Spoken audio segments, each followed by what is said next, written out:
We're about news, commentary, conversations, truth, liberty, and God. We stand for American values and our flag. We believe that the Constitution is a document that fortifies rights already given to us by our Creator. We will not apologize for our love of God and country, ever. We are Right America Media.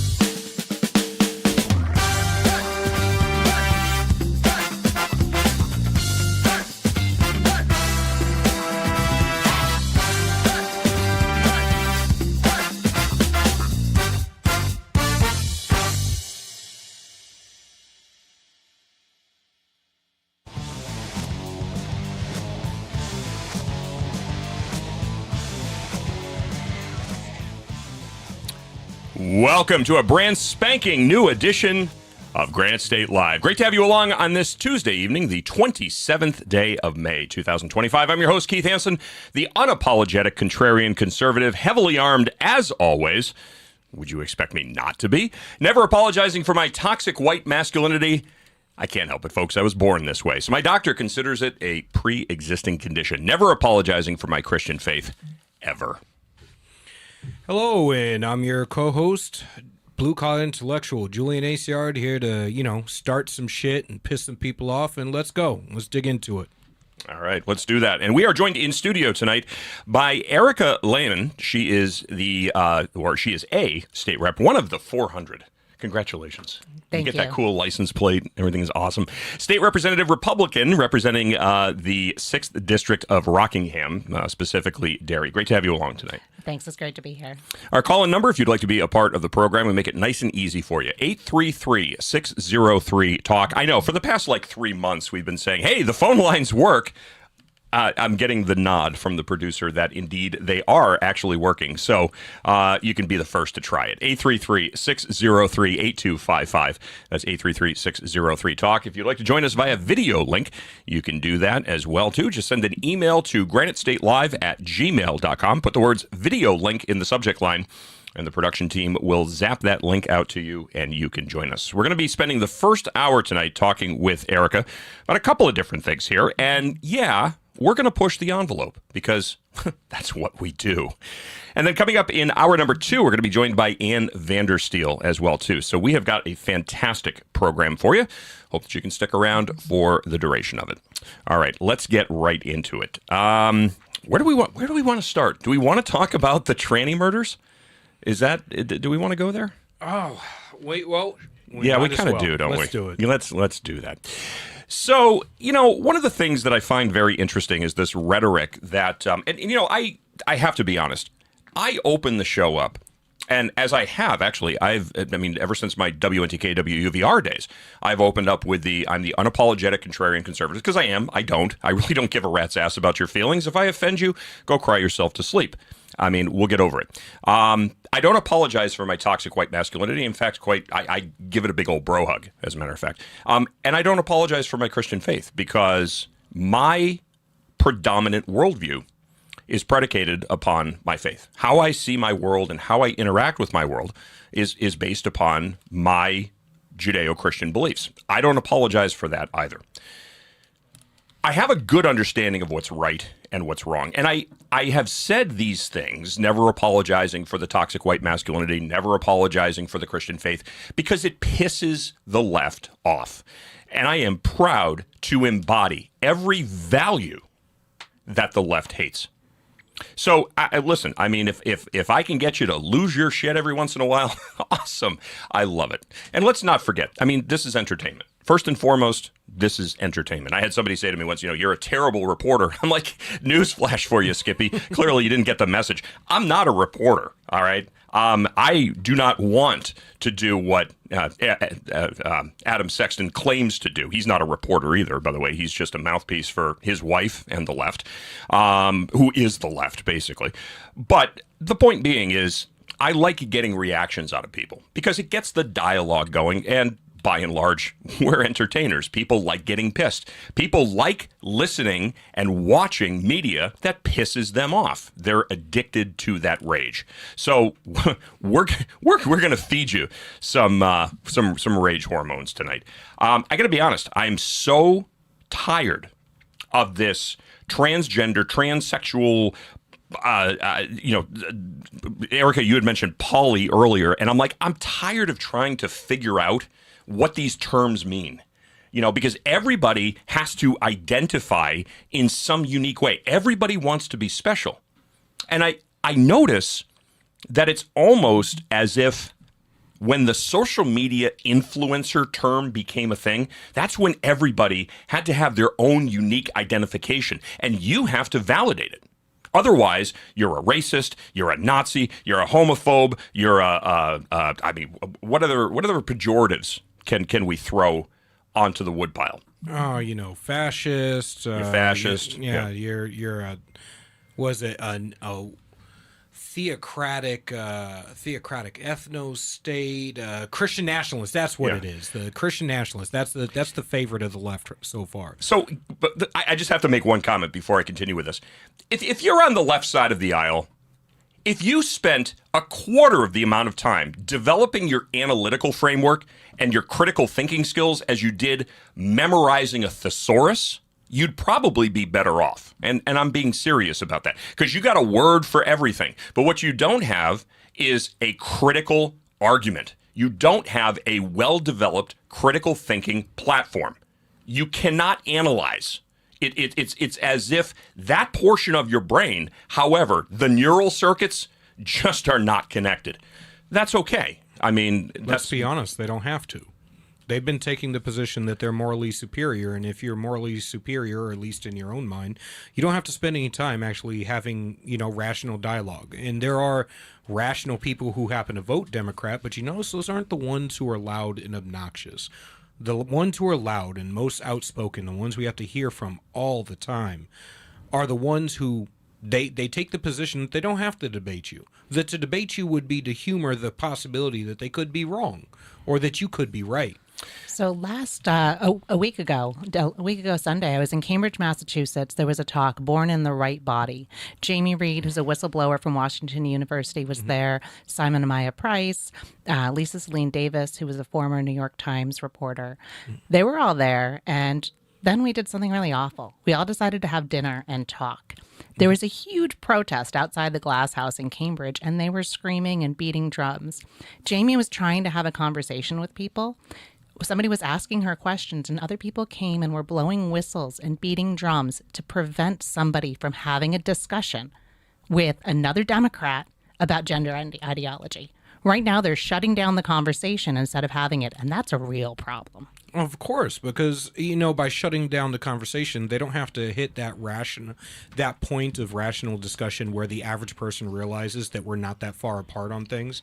Because if the 80% of the people in the country, and let's be honest, 90% of the people in the country on this particular issue were to have a discussion about it, all of a sudden they realize that it's you who live this and you're an activist, and then the crazy Marxist spokespersons who are constantly making this an issue in a national dialogue, that you guys are crazies, and then they can be cast to the children's table while the rest of us adults have a discussion about actually solving real issues that affect, the rest of America.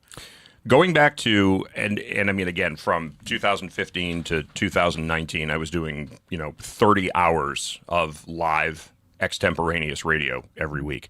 So I would love to go back and find the episode that I put this concept out the first, because I would really love to be able to play this and say, here it is from the archives. And this is going back to, I want to say, 2017.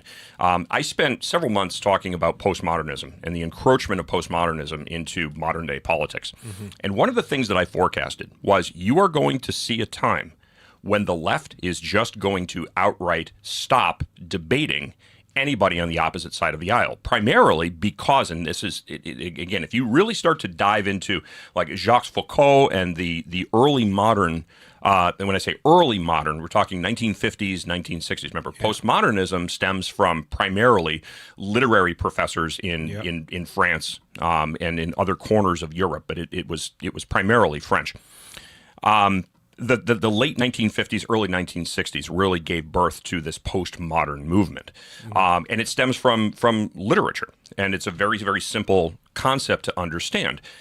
Have you ever, and you and I have had the conversation before, so I'll ask Erica, did you ever in high school have to take a poem and interpret the poem? We did. Okay. And I hated that. I actually had in my senior year in classical literature, we had to interpret a Shakespearean soliloquy. And I simply put down Shakespeare was meant to be performed, not to be interpreted and analyzed. And I got an A on it. So it was one of the easiest assignments that I had ever done. But when you interpret literature, if you interpret that poem, are you not taking your own knowledge and subjective aspects of your life and imparting those words? You're giving words meaning based upon what you know, what you see, what you experience, what your predominant worldview is. So the earliest thing in postmodernism was, well, you take the word and you understand the word in the context of the sentence. And then you understand the sentence in the context of the paragraph, and then the paragraph in the context of the chapter, and the chapter in the context of the entire work.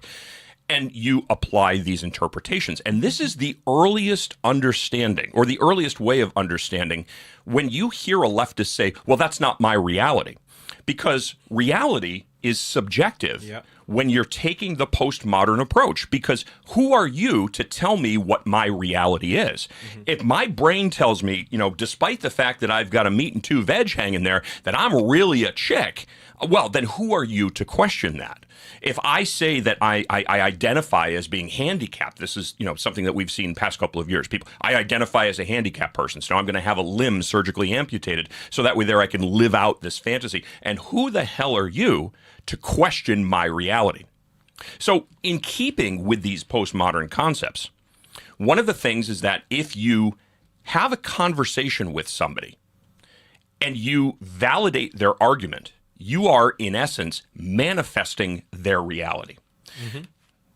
I'll let that sink in first. I mean, it's like, whoa, okay, wait a minute. Wow. No, it sounds like dealing with growing up with a bipolar parent. Yes. They have a different view on reality, and either you acknowledge that and play into that view of reality, or you don't. Yeah. So this is literally, well, who are you to question my version of reality? And this is postmodernism. And when you look at a lot of what the playbooks of the left are and the playing rules of the left right now, if you have even a foundational understanding of what postmodernism is and how it works and what the foundational philosophies and principles of postmodernism are, it's very, very easy to understand what's happening. So one of the things that I had said, again, going back to 2017, was you are going to see a time when people are not, and I said this in the context of Ray Buckley, Ray's not going to want to debate me, not because he doesn't think that my media is valid. It's not that he thinks that I'm going to kick his ass in a debate, that I'm going to out intellectualize him. He is not going to want to debate because he will not want to manifest my reality. And by debating it, it brings it into reality, it makes it real, and it gives it credence and credibility. Have you ever had somebody say to you in an argument, I'm not even going to dignify that with a response? Yes, I actually had Matt Walsh said it to me. Like, yeah, I challenged the methodology of his critique of black culture as collectivism. And my argument was that as a conservative, we believe in individual responsibility for individual actions, not collective blame for the actions of individuals. Fair enough. And I'm sitting there going, so if I'm going to look at that white supremacist over there, he does not speak for all of MAGA or all of America First or all of Republicans or all of white people.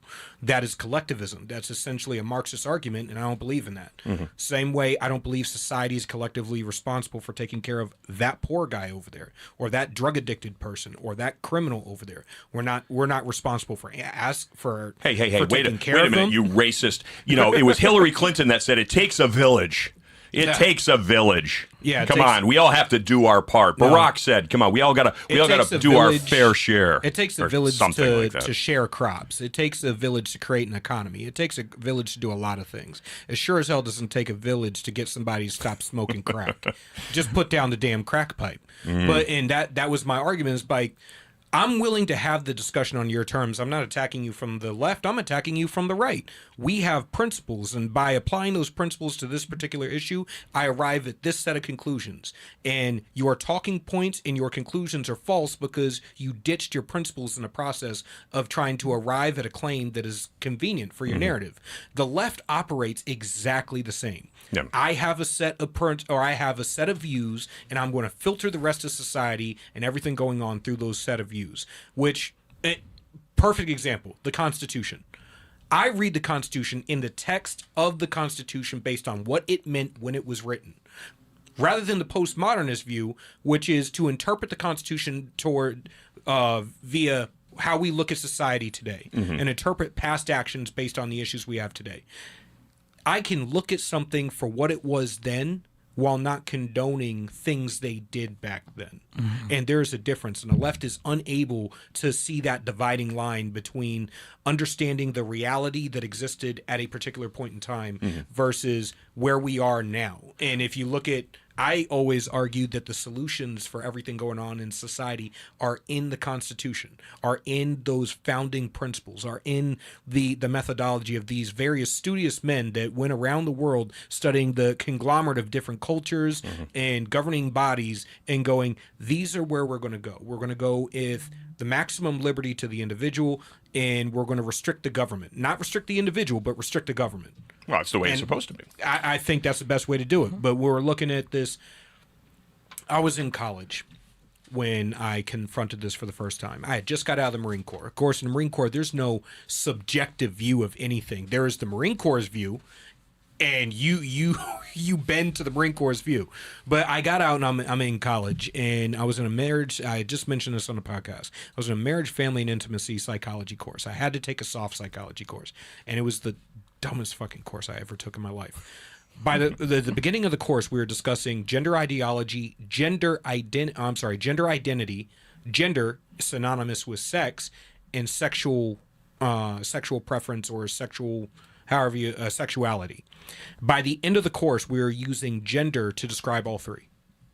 When was this? This was 2012.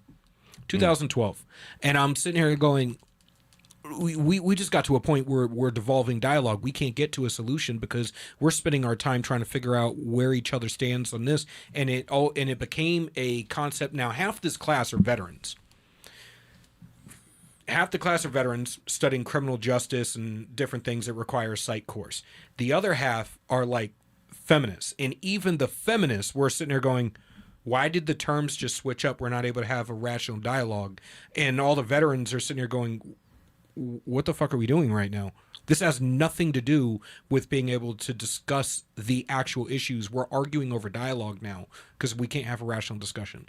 We're constantly trying to view, now we're viewing the text through our own personal experiences when we should be applying the text to experiences. And it's completely ass backwards. Well, I remember as a kid, my dad used to say to me all the time, the devil can quote scripture to suit his own purpose. And there's two terms when we talk about, and you can apply this to historical documents as well, but there's a term exegesis and eisegesis. And so exegesis, if you are interpreting biblical scripture, exegesis is understanding the language, understanding what certain words meant at the time, and understanding that literary work in a historical context.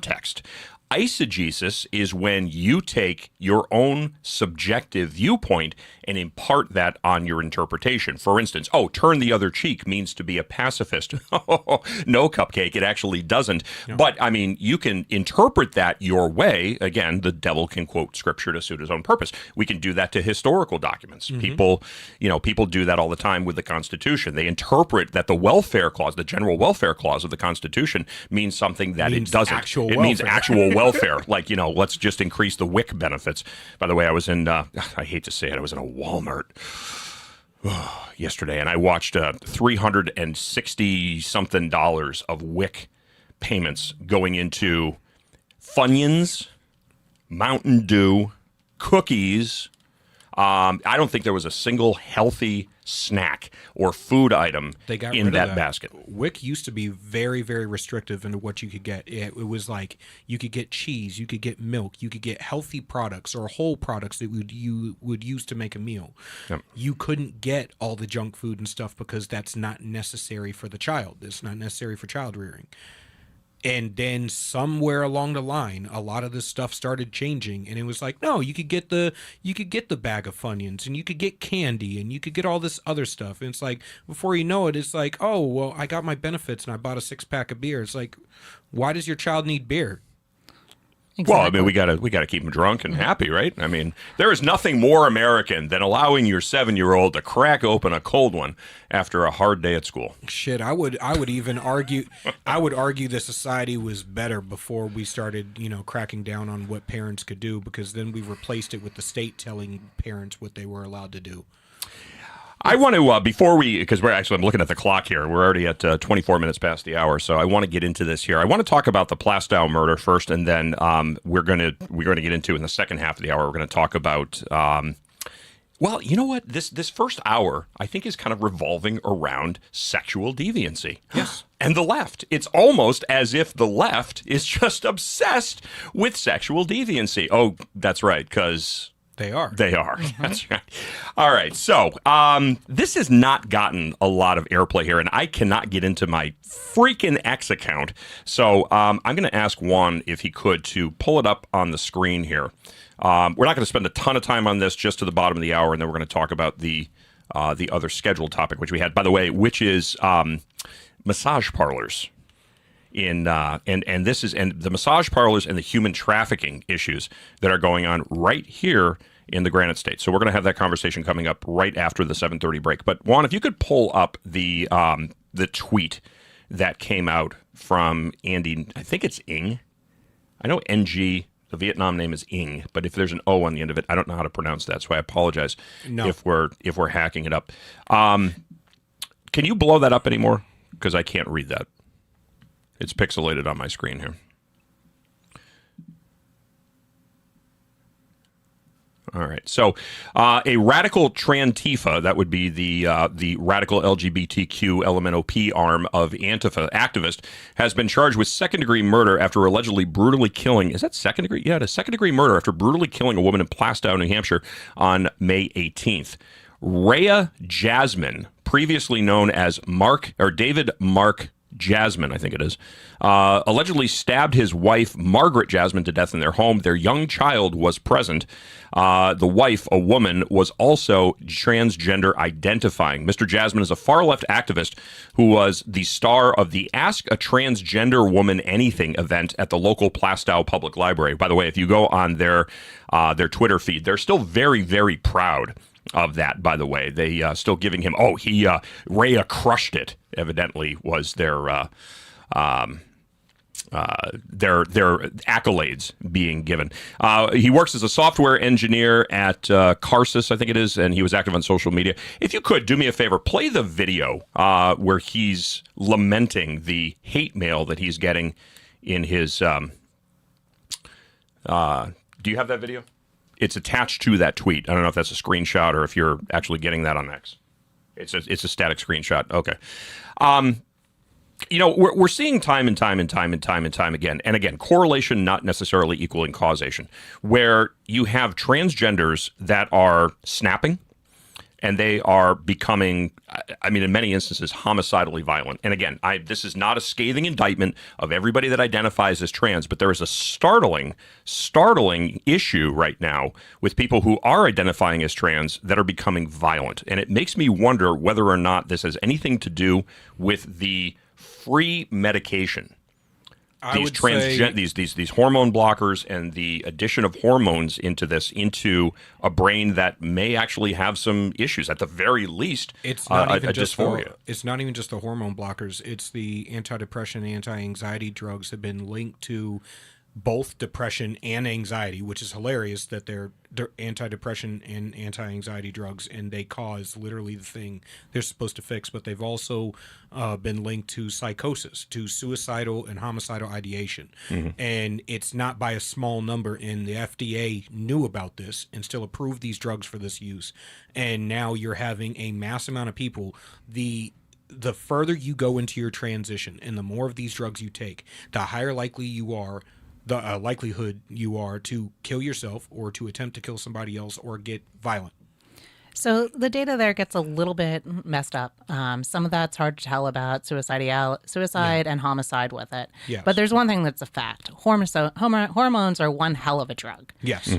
When you look at women, you look at them going through their cycle in PMS. I mean, I swear, sometimes I feel like I'm off my rocker. I'm not touching that one with a 10-foot pole. My family knows to tell me you're emotional and you're wrong, and I know to go just walk away because I know it's that time.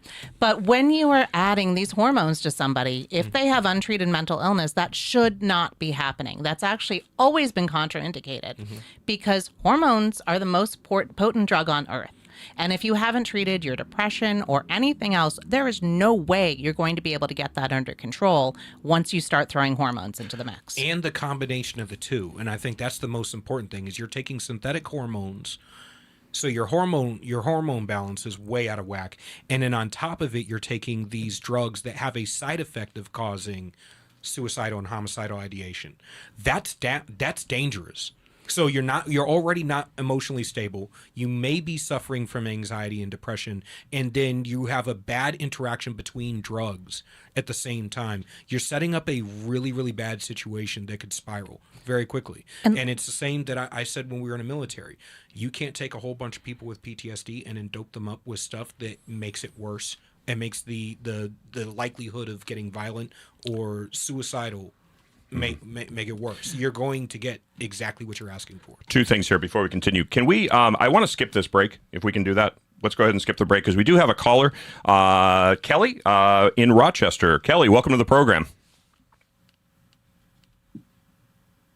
Hi, can you hear me? Hey, Kelly, how are you? Welcome to the program. Hello. They work! It works! Yes!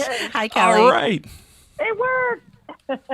Hi, Kelly. How are you? Hi, I just wanted to... Good. I just wanted to give a shout out. Thank you so much, Representative Leon, for coming on. I did not know this story at all, and I literally am on X and scrolling, and it comes up, and I read it, and I'm like, oh my God, this is New Hampshire, and I then reposted it and tagged like a whole slew of New Hampshire media. And basically said, why has everybody been silent on this? You know, there's one thing that I wanted to bring up. I would love Erica to talk about some of her experiences that she's had recently, going to some events, because I think that's very important. But our New Hampshire Department of Justice, this was one of the comments that was on there, referred to this man as a woman. And then they said, is this a woke Republican administration in New Hampshire? And that just made me sad, because I'm like, what kind of message are we giving from our leadership? And when everybody just stays silent on this, and we know from so many things that have gone on across the country with violent episodes, whether it be in the schools and all of that, and they always, if it is someone that, has transitioned or has any of those issues at all, any gender dysphoria, all of that, they always keep it quiet. And we need to be talking about this and being bold and loud. And I'm just so appreciative that you guys are talking about this tonight. So, Kelly, let me ask you a question. Did you happen to, in the State House the other day, did you see members of the Kent Strait Coalition with the genital observation police handing out inspection cards in the State House? Were you there when they were there? Yes, I was there. Can you I tell did us not a little engage, bit more but about? I was there. Can you tell us a little bit more about what exactly was going on there? Because when I saw that, I mean, my first thought, honestly, was Crocodile Dundee when he goes up and grabs the crotch of the woman. Oh, that's a dude. But what exactly were they doing? Well, they, of course, it's always, it's a shock and awe. It's always got to be about that. It has to be for, a public relations stunt. They were situated, I think Erica saw them. They were situated outside, not the male restroom, but the female restroom on each side of the doors, with their little hats on, and handing out these little like, cards or pieces of paper that said what they were doing, gender inspectors or whatever, or genital inspectors, ridiculous. But the other piece, there was about, I don't know, I would say 6 of them, maybe 7 of them, and they were singing. They had a full song that they did up,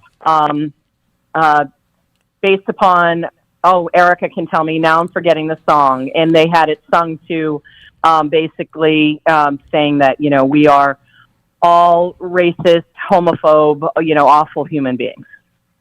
Mm-hmm. Wow. I always find it interesting that it's never about trying to go into men's spaces. It's never about fighting for trans men to go into men's spaces. It's always about trans women, dudes going into women's spaces. This is just the resurgence of the patriarchy. The Democrats spent like the last 40, 50 years, or at least since the sexual revolution, trying to tear down the patriarchy. And of course, about 10 years, they've done a full reverse, and now the best version of a woman is a dude. I just don't get it. Why do they need to invade your spaces?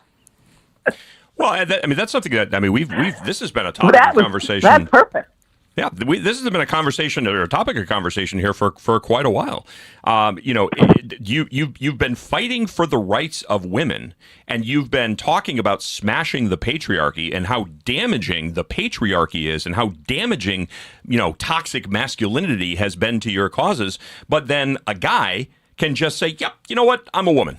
And again, this isn't. We opened up the show by saying, you guys have memorized thesauruses. You've got all these words for everything. But what you haven't done is really develop and finely tune your critical thinking skills. I would love 833-603-8255. With all respect, I would love to have somebody call me right now on this program and tell me how a man identifying as a woman does not devalue women. How a man participating in female sports and using male musculature, male skeleton, male ability, male strength doesn't damage women.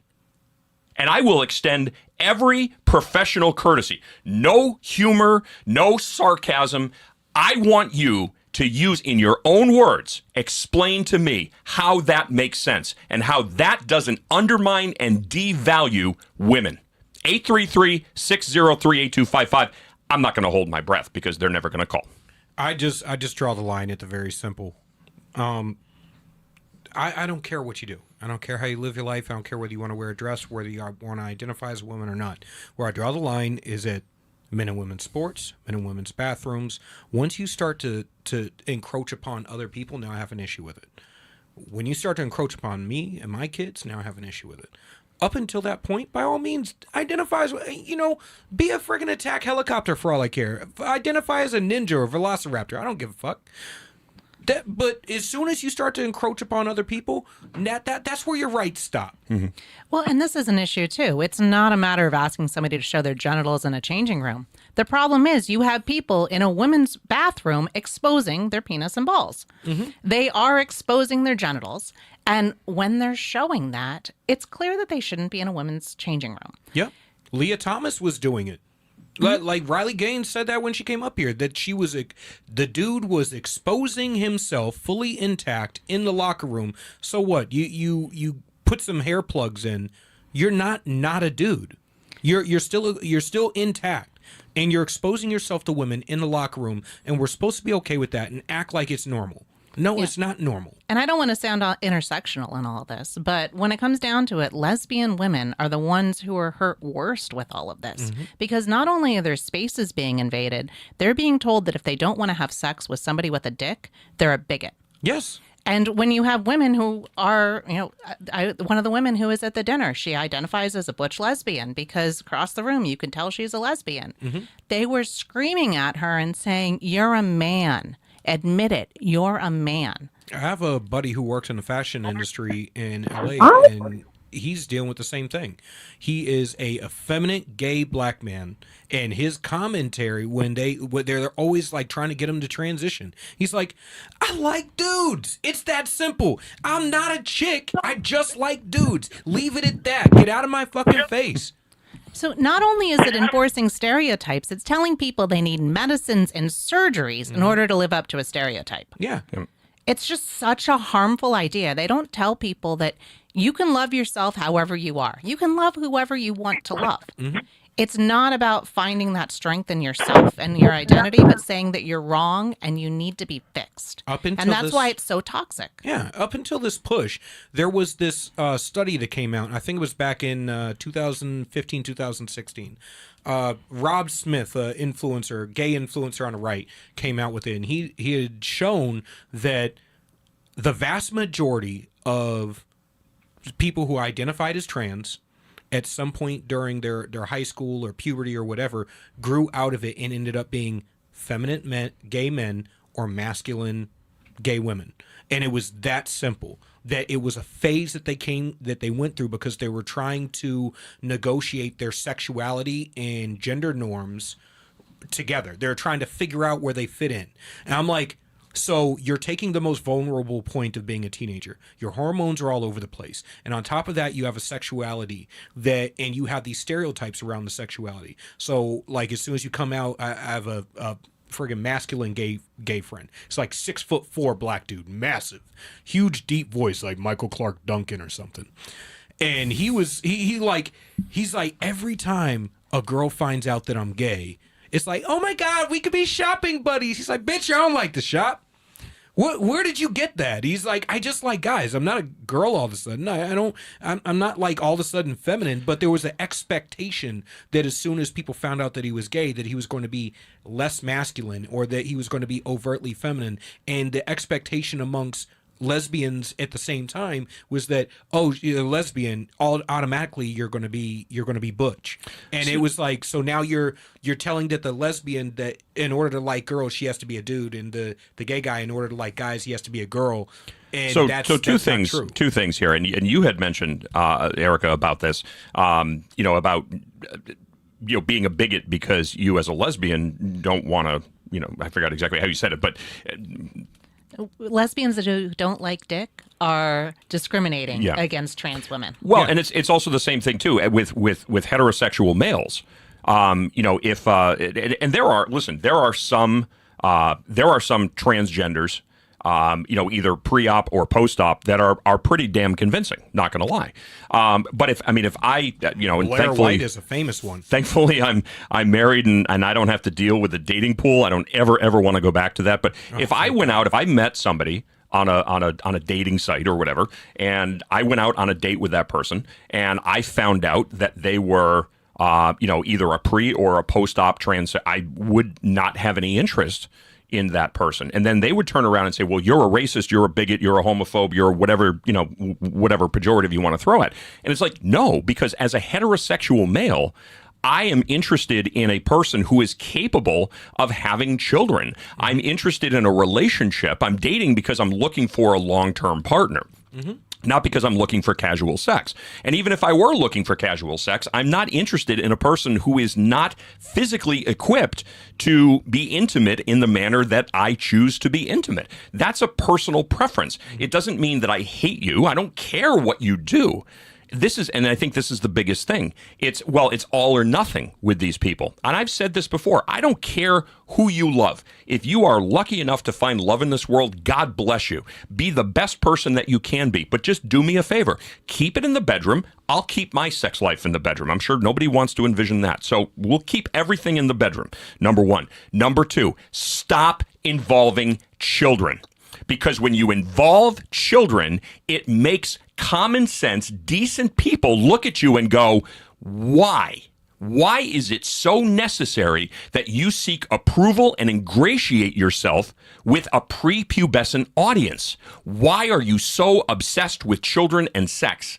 And then the second question, and then I'll shut up, is at what point does the lesbian, gay, bisexual community wash their hands of these people and say they are not representative of us, and we don't want them in our community. Same way that they did that with the pedophiles, because the pedophiles tried to latch themselves on to the LGBT movement and saying, well, we're an alternative lifestyle, so, advocate for us the way that you've advocated for them. And they summarily said, you can go pound sand. We don't want anything to do with you. That has started. It's called the LGB Courage Coalition. Jamie Reed, some of these other people are part of it. And they are rock stars. They are pushing back and saying that transgender is not the same as being lesbian, gay, or bisexual. Mm-hmm. It's entirely different. Those categories are defined by sexuality, who you're attracted to. Mm-hmm. They actually have a beautiful pin. They take the Pride Progress flag, and it's basically surgically removing that triangle from it. Mm-hmm. And it really just shows that they're ready for a divorce. Transgender can do their own thing, but they need to stop co-opting the lesbian, gay, and bisexual community. I think the biggest problem is that the spokespeople for these communities, largely for such a long time, are so deep into this gender fluidity that it's almost impossible to steal the narrative back. I'm glad they're trying to do it, because it definitely needs to be done. It's gotten to a point like, I'm all about tolerance. Live your life however you want. Just don't involve me in it in any way, shape, or form. The issue is they're demanding acceptance. And acceptance is not just agreement, but it's advocacy. And I'm not willing to agree or advocate for a lifestyle that I know to ultimately be detrimental.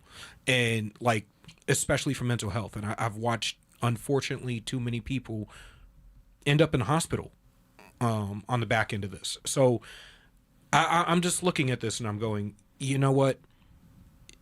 Normal people, rational people need to be the spokespersons for damn near every movement. Every movement needs to cast out the extremes. So I'm glad they're doing what they're doing. Well, activists end up having to double down. Mm-hmm. That's what you do. When your job has been shouting from the rooftops, you need to keep doing it, or else you need to find a different job. If you look back to the whole progress with lesbians and gays and bisexual and look towards moving towards gay marriage, once that was achieved, the people who are the activist class, who are more interested in activism than they were about the core issues, needed something new. Yeah. And their new was transgender. Yeah. But for me, it all comes back to consent. I don't consent to identifying somebody against what's actually true. Mm-hmm. And it's even bigger that they're saying that it's not a one-word sentence about sex anymore. No should be enough whenever somebody doesn't want to have sex with somebody. Yeah. But now there's excuses. All right, we're getting some music here. That means we are going to take a very, very quick break to reset, and much more of Granite State Live, plus your phone calls and much, much more. 833-603-8255 if you would like to jump in on the conversation. Again, 833-603-8255. Much more coming up right after this. Don't go away.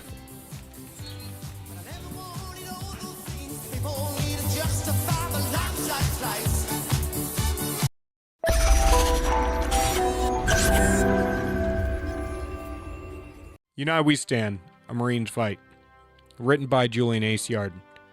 I wrote this book to decipher through the tumultuous political dialogue and political gangbanging we see on both sides of the aisle between politicians, activists, influencers, and pundits, and get down to brass tacks solutions in order to save our republic. Again, United We Stand, A Marine's Fight, written by Julian Acciard. You can purchase the book on Amazon, Kindle, and Barnes & Noble. Would you rather spend time with family and friends in the pool or at the barbecue rather than landscaping your yard? Well, Augusta Lawn Care is here to help you with all of your landscaping needs. Proudly serving southern New Hampshire, we handle everything. Weekly mowing, spring and fall cleanups, bush trimming, mulch installs, lawn treatments, aeration, dethatching, and even snow plowing and salting when the dreaded winter hits. Call Augusta Lawn Care today and let your yard be the best-looking yard on the block. Call 603-331-4768. Augusta Lawn Care, locally owned, professionally done. Call 603-331-4678 or visit us online at AugustaLawnCareServices.com/Londonderry. That's AugustaLawnCareServices.com/Londonderry. This could be the moment we've been waiting for, the chance to feel alive. Sometimes we forget we live in one of the most beautiful states in the country. This summer,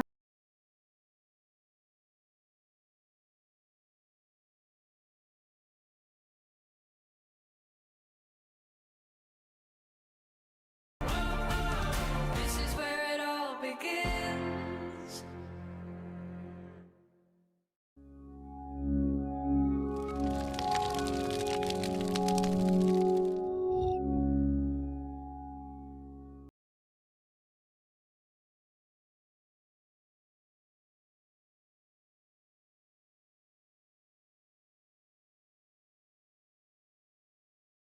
Actually was, and we get a little bit of Hughes Corporation in there with Rock the Boat. One thing that you can take to the bank. We will play you good bump music. Welcome back to a Tuesday edition. It's always a Tuesday edition here at Granite State Live on this 27th day of May 2025.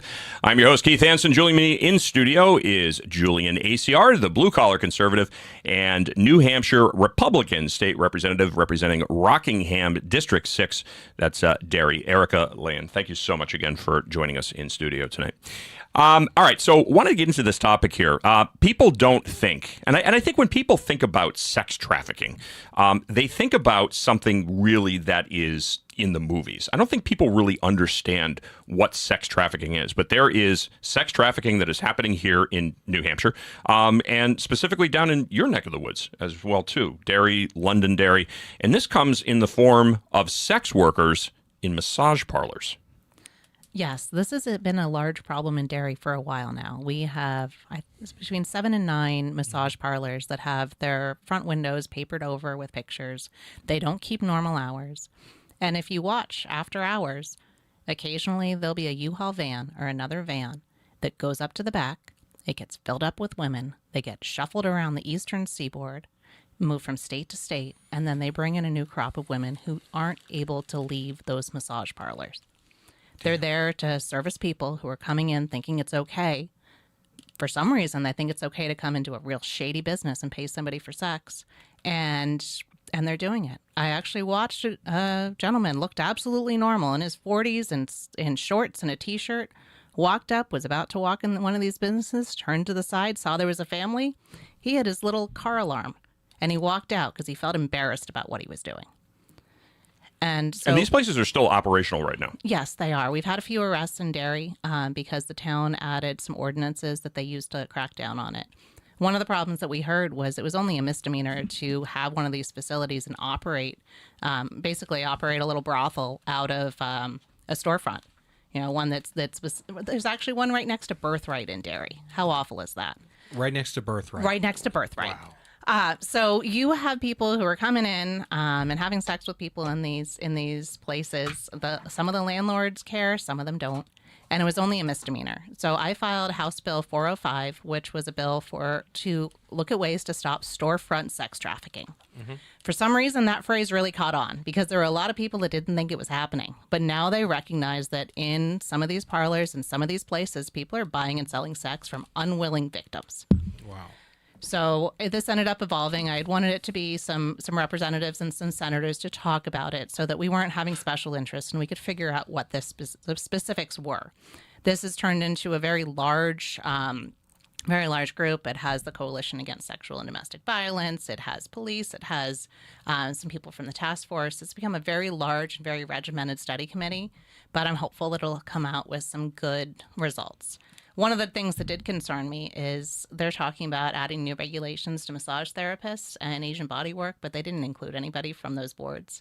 That's all right. We'll make sure that we can hear from them because the last thing I want to do is to make it look like massage therapists are prostitutes because most of them are not. You have some people who are breaking the law and are pretending.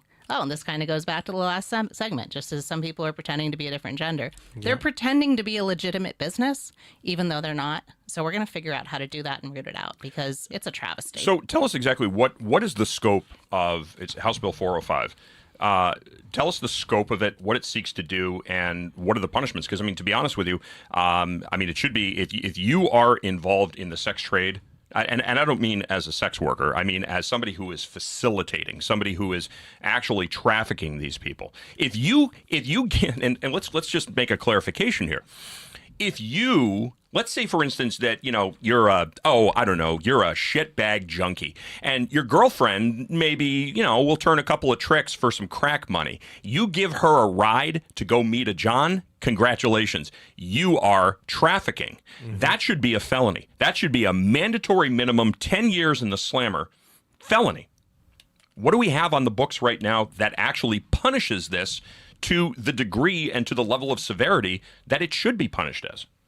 So now, once the governor signs this into law, it'll be a felony to have a place that's used for the sex trafficking. It'll be a Class B if you're allowing a place under your control to be used to traffic people. And it'll be a Class A felony, which is the stronger one, if it includes a person under the age of 18 or if it includes compelling another person by force or intimidation. Okay. So some of these rings are taking women's passports. They have all of their papers. If that's not force or intimidation, I don't know what it is. And if I remember the news story from, I believe it was WMUR, connected one of these massage parlors to a sex trafficking ring in New York and New Jersey, and an incredibly violent one. As a matter of fact, one of the women who was one of the mama-sans who was operating one of these apparently had multiple felonies in New York for Class A and Class B prostitution. Yes. That is insane that she even was able to get a place in the first place with her name on it. How do we miss this the first time? Some people will say it's because we don't have a specific license for massage businesses. I'm not sure if that's the right solution because we don't have for the business, not like a hair salon. A hair salon has a license for that business because you have to look at it too. If you're operating out of your home and you're doing a totally legitimate massage business, do you need to have your home as a licensed facility? Oh, I see what you're saying. It goes a lot further. Because there are traveling masseuses and stuff like that as well. The details are a lot more complex than than a lot of people realize. Yeah. And what you write for people who are already skirting the law and to force them into compliance is going to end up hurting a lot of other people with how they earn their money. So I am not in favor of heaping more government and more restrictions and more legislation on this. And to be honest with you, I think we're over intellectualizing the issue. Listen, if you've got a facility in your And I guess this would be to every sheriff and every chief of police out there. If you've got a facility that is operating in a domain that has traditionally involved that type of behavior, then put one of your freaking cops out there and surveil the place. That's the bottom line. And if you have any type of suspicion whatsoever, open an investigation. Get the probable cause to stop one of these trucks and figure out what's going on. I'm sure if I follow a U-Haul truck for about a quarter mile, I can get it's pulling a string. I can get PC to make a stop. He's gonna go over the speed limit 2 or 3 miles an hour. He's gonna do something like that. Pull him out of the truck, question him, figure it out, get a freaking search warrant to open up the back of the truck and bust these assholes. Why is it so hard? Are we gonna go through a legislative process for 2 years to get something done? Meanwhile, these women are they're being victimized. That's the bottom line. They're not there willingly. How we got here to where it's only a misdemeanor. All right, here's me saying... Am I overreacting? I don't care. No, I don't think so. I don't care what consenting adults do, but I care about the human trafficking. I care about the force. I care about the coercion. I care about there's the issue, Julian. There's the issue. Involved with this, and you can't have one without the other, it seems. The state of Vermont was trying to legalize... I don't know if they did or not. I stopped paying attention to Vermont. I don't give a shit what those people do over there. But they were trying to legalize prostitution because they were saying, well, hey, listen, you know what? It is not the government... under the auspices of being libertarian. Yeah. It's not the government's business what two consenting adults do. Yeah. Okay, that's awesome. But you're taking into consideration that every sex worker is now engaging in a consensual business transaction with another adult. What you don't realize is that those transactions represent a fraction of what the transactions actually are. Because here's the thing. The law of supply and demand. If I want a 12-year-old boy or a 12-year-old girl, that's going to cost me a shitload more money. So now I'm going to wind up under the auspices of, well, this is just a consensual relationship. I'm going to be providing those services to the degenerates that want that. Yep. So hey, I'm a heterosexual man. I don't have a girlfriend. I don't have a wife. I just want, some release. Okay. That's probably a 5% of the sex trades that's out there. And that's the problem. The other Yeah. 95%, and of course I'm just making these numbers up, but that just seems like it would make sense. There's more money in illicit sex than there is in legitimate sex. Of course there is. And that's where the trafficking comes in. And that's the problem is everything regarding this. We were just in the last hour, we were talking about this. We were talking about consent. Everything stuck to consent. You cannot give consent if you're being coerced or forced into an action. You cannot give consent if you're not legally able to give consent. And this is the problem is I have an issue with pimps. I have an issue with human trafficking. I have an issue with the bullshit of putting up a storefront saying I'm providing massages and then you're providing these extra services on the back end. Like, it's just, don't lie. Like, why are you lying to me at this point? I feel betrayed because now I have to look, unfortunately, now you have to look at all these different Asian massage parlors who have similar practices, even if they don't actually do engage in the action. They have their windows plastered over, or they're in a shady location, or whatever. And I don't care whether it's a cheap like you just threw this place in cheap in a storefront and put a couple massage tables in it. But now I have to question every massage parlor. Well, and now so many are being stereotyped as offering these sexual services. That's a huge problem. That's why we need to make sure that we're not saying that every massage parlor does this, but we're finding where that line is and separating it out. And this past week, there actually was a stabbing, a fatal stabbing by one of these parlors in Derry. There was a U-Haul truck involved. The man's name is Chinese, and he was stabbed at 4 Peabody Annex, which has one of these parlors that's listed on some of these sites. How many of these facilities are currently operating, and where are they concentrated? I believe there's 9 operating in Derry. There are some in other towns, but for some reason they've seemed to gravitate towards my town, which has been a problem. Is there a particular reason why? I think it's easy. I think it's a hub. It's a hub. It's right off the highway. It's just south of Manchester, close to the airport. It's very easy to get in and out without hitting other areas. This is yeah. I'd like to be known for something else, but until then, we need to make sure that we can crack down on this and making sure that consent. Well, I think you're I think you're on the right track here, and we're gonna continue this conversation because this is something that absolutely needs to be stopped. And for those of you who are against this whole sanctuary the sanctuary state issue, this is something that ties directly in with this because many of these people that are involved in this. And more than happy to explain how I know this. But from a law enforcement perspective, I know this. Many of these people are not here legally, and that's why they get exploited because 100%. They don't have any place to go, and they're afraid of being deported. 100%. So it's a huge issue. Erica Lane, Republican State Representative representing Rockingham District 6. I want to thank you so much for being on the program. We're going to get you back on. We're going to continue to follow this, and God willing, we can make a difference in this. Absolutely. Thank you so much for having me on today. All right, thank you. We're going to take a very, very quick break. When we come back, we're going to be joined by the one, the only, Ann Vandersteel. You're not going to want to miss this. Much more Granite State Live coming up. Don't go away.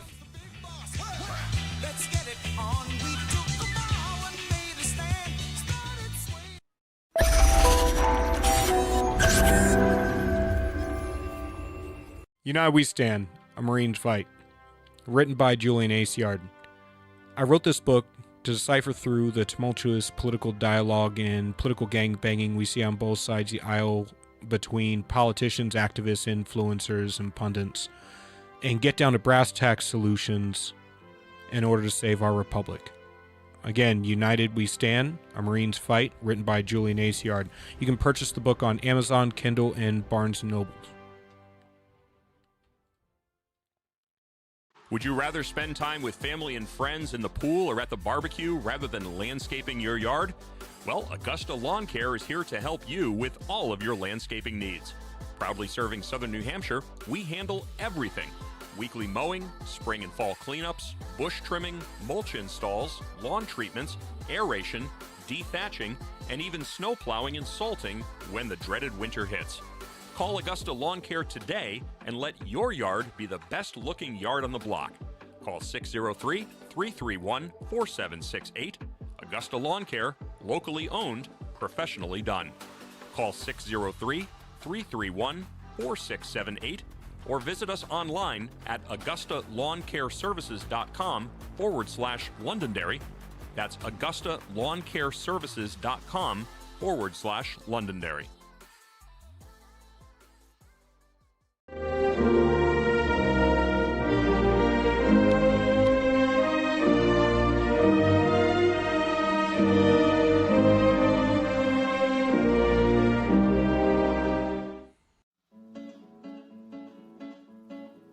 Not everyone can get up every day and look for ways to piss people off. But here at GraniteRock.com, we do that almost every day. I can't tell you how many times someone's lost their SHIT and threatened to end us. But we're still here, pissing people off. It's almost like we enjoy it. And we've been doing it since 2006. That's almost 2 decades of news, politics, and opinion, and now podcasts, and we're just getting started. We believe in principles before parties and politicians. We defend free markets and individual liberty, and if that makes you mad, it makes us smile. We're like Grandma after she stopped caring what other people thought. If that sounds refreshing, you need to check us out. This is Steve McDonald for Granite Rock, and we'll keep shining the light on them for you.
Heard this song in years. I was driving up here today, and it was on Sirius XM, and now I'm listening to Casey and the Sunshine Band for the second time. That song for the second time in one day. To be honest, I thought it would have been more appropriate to have "Dude Looks Like a Lady." That actually would be. Yeah. It absolutely would be. I can't watch Miss Doubtfire in the context like today the way I could when I was a kid when it came out. Now I look at it, I'm like, oh, this is bad. Yeah. I'm trying to think of how many movies that are out there that involve remember the Bosom Buddies? Mm-hmm. You know, that was a Tom Hanks. I mean, that was. Well, I guess maybe that's appropriate, isn't it? That's a head scratcher right there. Welcome back to a Tuesday, the 27th day of May edition of Granite State Live. Great to have you along on this Tuesday evening. I'm your host, Keith Hanson, the unapologetic contrarian conservative, never apologizing for my toxic white masculinity, never apologizing for being heavily armed, never apologizing for my Christian faith. And I'm your co-host, Julian Acciard, the blue-collar intellectual. All right, I'm ready to shake some shit up and piss some people off. Let's do it. All right, and we had such a good conversation with our first hour guest, New Hampshire Republican State Representative Eric Land, that we said, hey, you know what? Stick around. Stick around. We'll stir the pot, as they say. I'm glad to stick around, and I actually have some background that might be relevant in the second hour too. All right. So we're talking about. Obviously sex trafficking. That's become a hot button topic here. And you can't have a conversation about sex trafficking without talking about kidnapping. Now, sometimes it's willing. Some people are willing participants in this, and other times people are kidnapped. People, kids. Okay, so your kids are playing. I say it's probably every parent's worst fear. Your children are outside playing, and then you're expecting. Well, actually, I don't think kids play anymore outside. They're inside on TikTok. But your kid goes missing, okay? And where is your child? And if your child, never comes back, parents always want that closure. No parent ever wants to find out that their child has been murdered. And I feel bad for the parents, certainly who find out that their children have been murdered. But I'm also, I feel for the parents who spend years, decades. For those of us, who are familiar with the case, Maura Murray, perfect example here in New Hampshire. I think it's 20 years that that case has been going on. The chief of police in the former town, Jeff Williams, I mean, a lot of people, looked at Jeff and said, hey, this guy knew a lot more than what he was talking about or what he had ever made public. Jeff died several years ago, 2 years ago, I think it was now. So, that case may never be solved. And Maura Murray's family may never have closure. As a parent, this is my this is my biggest fear, is because I don't remember it being this bad when I was younger. I mean, I remember the simple, like, don't accept candy from strangers, don't talk to strangers, don't get in a white panel van or random people with mustaches and flannels. All right, so, but it's gotten to the point where I don't know if it's just that it wasn't happening to the degree that it is, or that the information now is available and now we're aware of it and it's no longer able to be hidden because we live in the information age. So here's the question, Julian. What happens if the people in the white paneled van are carrying state identification? What happens when your kids become part of the system? And is there, and people ask about this all the time, is there literally a state-sanctioned kidnapping industry? What happens to your children? I don't know. If, God forbid, they ever wind up becoming wards of the state. Now, I have been very public about this. One of the things, there are two reasons that I moved to New Hampshire in 2015. One was to host the morning show at WNTK and WUVR, and the other was to run as the director of a 28-bed juvenile residential facility. And so these kids were wards of the state. I lasted a year in that contract because I was so disgusted by what I saw. And I will tell you, these kids, there is such a profit motivation to keep kids in the system. So throughout my years as a broadcaster, and I have spoken with dozens, probably hundreds of parents who have said, listen, I used to run juvenile boot camp programs, like legit juvenile boot camp programs. I ran this facility in New Hampshire, and people have come to me and said, listen, my child is an absolute terror. What do I do? Do I do a CHINS? Do a child in need of supervision, or a PINS, a person in need of supervision? Do I get my kid into a residential home? And the one thing that I have said to parents is, if you can possibly bear it, do whatever you have to do to keep your child at home, because once the state gets a hold of them, you will never get your child back. And we've because seen it they across the country. Are money. And they we've are seen money. We've seen it across the country. We've seen it in different states. It's almost like every state has horror stories of these type of situations happening, whether it's delinquent children, or whether it's just children taken into the system via foster care or whatever, taken out of the parents' control. And it's horrifying. It's absolutely horrifying. There's so much focus on the terrible cases, like what happened with Harmony Montgomery, that people don't realize the harm that comes when a child who's been in a great family relationship gets into the system because their mom yells at him and yells at him to get out of the road because a car's coming. Yeah. That has literally led to an interaction in New Hampshire. God. And at what point, I mean, where are the parents' rights? I mean, we don't have parents' rights, right? Because we have to have a piece of legislation originating in Concord to give parents rights, the Parental Bill of Rights. For the love of God, they're your children. Fight for them. Parental rights should be the default, not something you have to fight for. And they used to be the default. I don't know when it was that we all of a sudden expected the state to do our parenting for us. Like, I remember teachers and educators used to bend over backwards begging parents to be involved in students' education. Now we're at a point, and in the average everyday lives of their students, and now we're at the point where they're actually doing the exact opposite, and now we're in this endless spiral of continuing down a path of absolute degradation. Well, there's the whole appeal to experts, because everybody says, oh, it's not about our families. Let's talk to a psychotherapist. Let's talk to this person. Let's talk to this expert, instead of looking at the actual family unit. And the more that you start looking at people outside of the family, the more that the family disintegrates. Especially when these professionals don't have kids. I'm glad that you brought up the Harmony Montgomery thing, because Harmony Montgomery's mother, and I use that term very, very loosely, just wound up getting a $2.2 million settlement out of that. And what was she doing on social media? Oh, she's smoking weed on social media. She's blazing up the blunts, yo, because she just got the payday, kids. I'm telling you right now, she's going to be dead of a drug overdose in 6 months. That's my guarantee.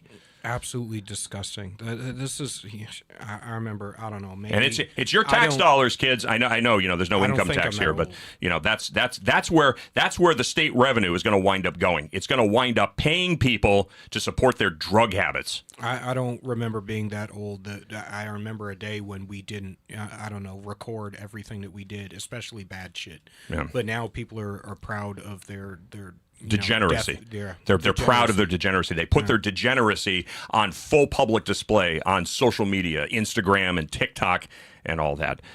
Before I get too fired up about that, I want to introduce our guest, co-founder of American Made Foundation. She was the host of Steel Truth and is considered a thought leader and a trailblazer in new media. And we've had the opportunity to mingle a couple times at some national events like Clay Clark's Restore America. And Vandersteel joining us on video. And great to see you again. It's been a while, but thanks so much for jumping on this Tuesday evening. Yeah, Keith, Julian, great to see you. And it's great to be a part of your show tonight. I mean, this is a topic that is near and dear to our hearts because, let's face it, children are the future. And if we don't get control of our future, in other words, if we don't take responsibility for those that we brought into this world, I mean, God is really clear on this one to me. He gave us dominion over the earth and he asked us to go forth and multiply. And yes, I'm simplifying the Bible in Genesis. However, it really is that simple. That's the basic foundational law book.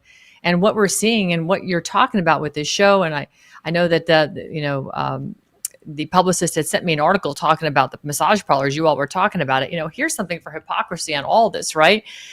When you have a New Hampshire massage parlor, and by the way, Florida is not immune from this. There has been dozens and dozens and dozens of massage parlors down here. Robert Kraft, maybe somebody whose name sounds familiar to you all up there. Bob Kraft getting handies down there, and nobody cares. It's just he got caught up in that Jupiter bust over the Little Lotus or whatever it was called. I can't remember it, but when you have a massage parlor investigation in your beautiful state, which I love, I visit every summer. You have weeks of surveillance, right? You have search warrants. You have due process. And again, this despite the fact that business wasn't even licensed, right? They were already breaking the law in your state. But then you can have CPS, Child Protective Services, literally based on an anonymous tip, like a mandated reporter, maybe a doctor or a teacher, right? Somebody or clergy, mandated reporter that sees a bruise on little Johnny's arms. And sometimes not even proof, right? In the case of the Rivera family, who we are, up in Massachusetts with shooting a film called Taken, State-Sanctioned Kidnapping. It's all about CPS. And we're going to drop a federal lawsuit because it's going to hammer Massachusetts and Texas on the Rivera family case. But if you get an anonymous tip, right, with really no corroboration at all, and CPS now can enter a family's home and take their children, like you said, in that white panel van, just kind of pull up. They can seize your children without a warrant, often without a hearing, and often without the ability to verify any of the credibility of the report. You've got a problem. I mean, this is not America. We have Constitution and we have due process. And clearly they just threw that out the window when they formed these agencies. So I see a lot of this reining in. They're trying to backpedal their way in now. And thank God for the overturning of the Chevron doctrine.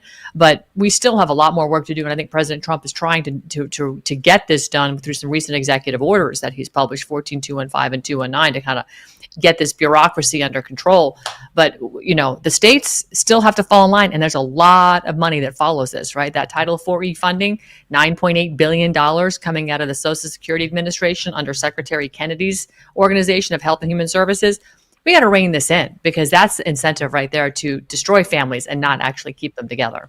I think there was a sweet spot where all this started, where the intention was, hold up, we don't want kids in abusive families where they're being hurt and there's danger to the child, right? So we're going to give it was sort of this methodology, and it's the same argument that we hear made towards red flag laws, right? We're going to go in, we're going to stop the dangerous thing from happening, and then we're going to deal with the due process later. But here's the downside, is you're creating a system that is incentivized to look at due process as a hindrance rather than a necessary thing that you have to go through in order to make sure that you're not doing more harm than good.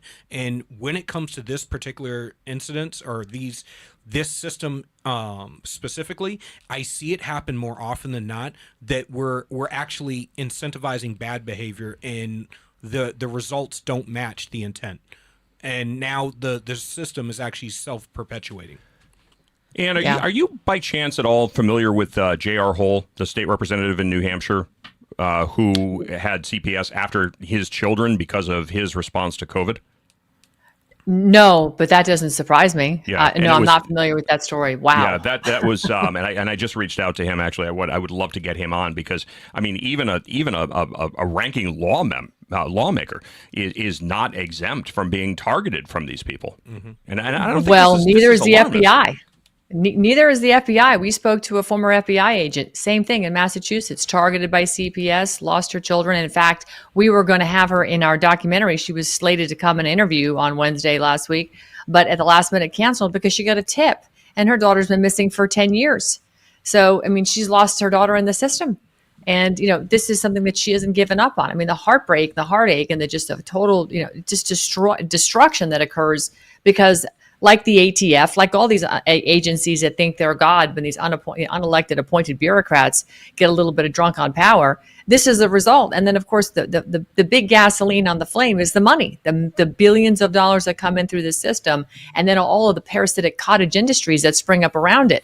I mean, we're talking $80 billion a year, 500,000 children in foster care homes. They're in the system right now. 10,000 in the state of Massachusetts is probably somewhere between 6 and 8 in New Hampshire. It's insane what is happening. It's totally insane. And with interstate compacts now, you have kids that are being taken out of their homes in Vermont, being shipped over to New Hampshire or vice versa. You've got kids in Massachusetts that are coming up because it's all based on available beds. And I can tell you from firsthand experience, we had a 28-bed facility, and there were 12 heads for every available bed.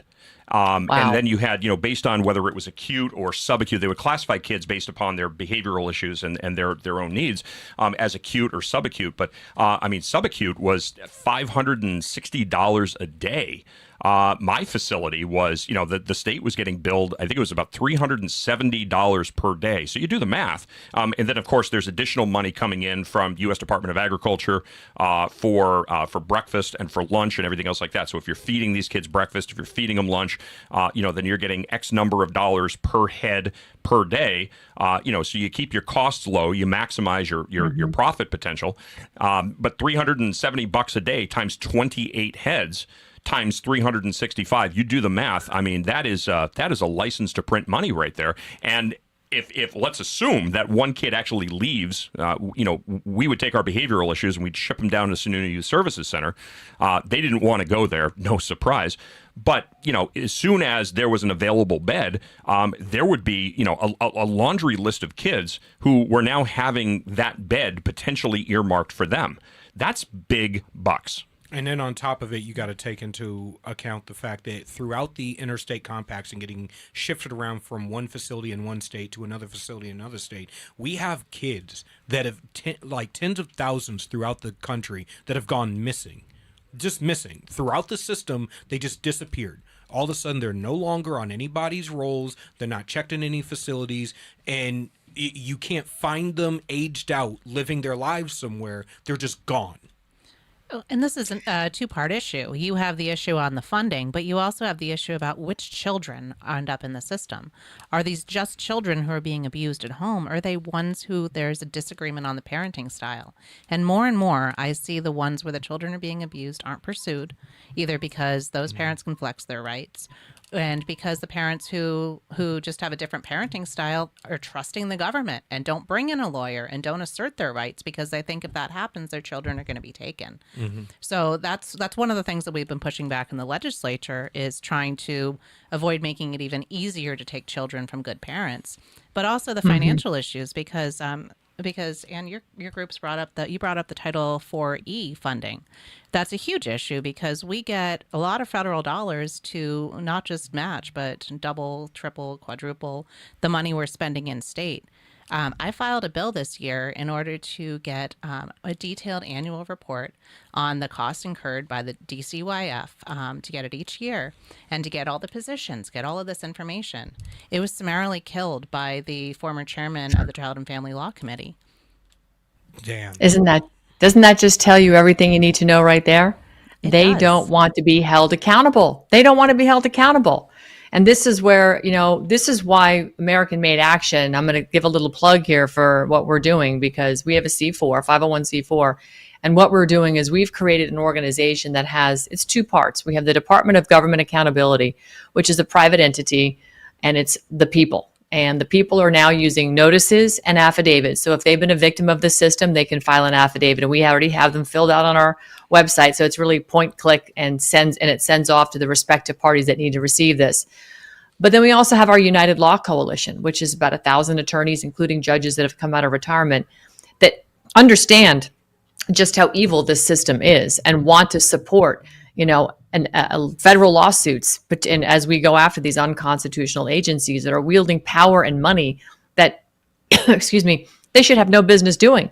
Because once again, when you look at CPS operating as a federally funded trafficking system, for instance, and again, I'm going to reflect back on what former Secretary of State Mike Pompeo published in the yearly Department of State Trafficking and Persons report. Every year, the Secretary of State's office publishes. It's a federal report. It looks globally at human trafficking.